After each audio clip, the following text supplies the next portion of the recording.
Hi guys, आज मैं आपको द सोल्जर की ऑब्जेक्टिव बताने वाला हूं। तो वीडियो को पूरा देखिए, एक एक करके हिंदी समझाकर आपको ऑब्जेक्टिव बताऊंगा। तो चलिए पहला ऑब्जेक्टिव देखिए क्या है। The soldier was written and published during which major war. जब ये सोल्जर लिखा गया तो कब लिखा गया था? 1915 में।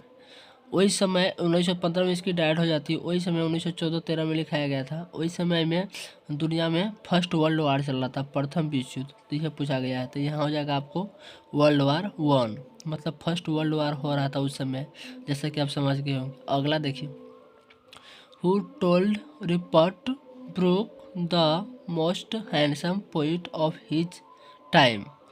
उसका कहता है किसके समय की वह कवि बहुत हैंडसम थे पूरा इंग्लैंड की आर्मियों में। तो देखिए, वर्ल्डवर्थ मिल्टन, W.B. इट्स, जैसा कि आप कहानी पढ़े होंगे, मैं बताया हूँ कहानी, जाकर आप देख लीजिए।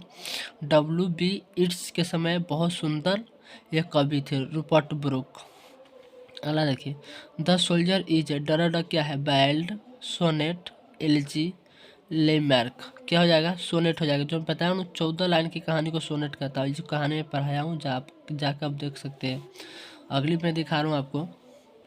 यहाँ देखिए चौथा question, in heart at peace under an English heaven is taken from. कहता है यह टेकन फ्रॉम, बात समझिए कहाँ से लिया गया ये लाइन।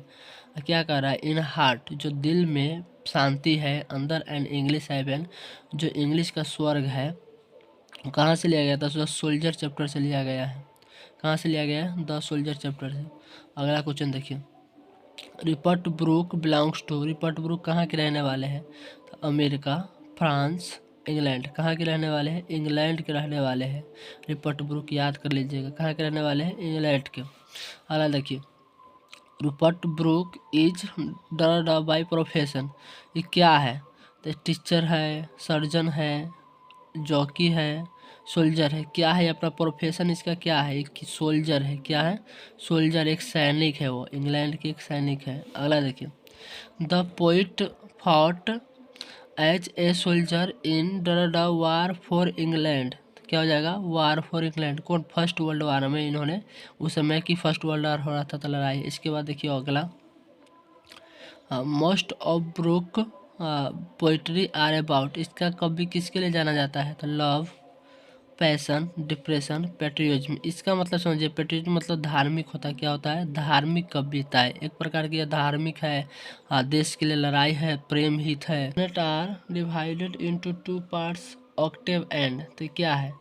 एगो ऑक्टेव 8 लाइन की कहानी और एगो सेक्सटेव मतलब 6 लाइन की कहानी। दो गो इसमें सोनेट में 2 गो स्टैंजा है, तो 6 8 लाइन की कहानी, सेक्सटेव, ऑक्टेव। ये sonnet poem of lines. Sonnet poem में कितना लाइन है? तो 14 लाइन की होती है।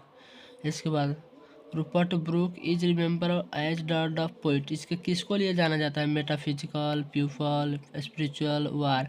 मेटाफिजिकल आपको हो जाएगा डॉनी। क्या हो जाएगा? John Donny. प्यूपल अलग कवि है। वार, वार मतलब युद्ध की कहानी है एक प्रकार का, आप समझते हैं ना। सोल्जर में क्या होता है? युद्ध ना होता है। इसके बाद, the poet consider himself as a richer of England, pearl dust. तो देखो, इसको इंग्लैंड ने क्या दिया है? धुलकन दिया है। जो कहता है मुझे कंसाइडर, वो समझता है सब रिचर डस्ट। डस्ट मतलब धुलकन होता है। रिपर्ट ब्रूक का प्रेज, वो किसका गुणगान कर रहा है? Germany, England. किसका कर रहा है? इंग्लैंड का। प्रेज मतलब गुणगान, प्रार्थना कर रहा है। इसके बाद, the fort in the soldiers is depicting the measures of the. क्या है? वार है। क्या कवि है? वार है। तो उम्मीद करता हूँ वीडियो अच्छा लगा होगा। जय हिंद, जय भारत।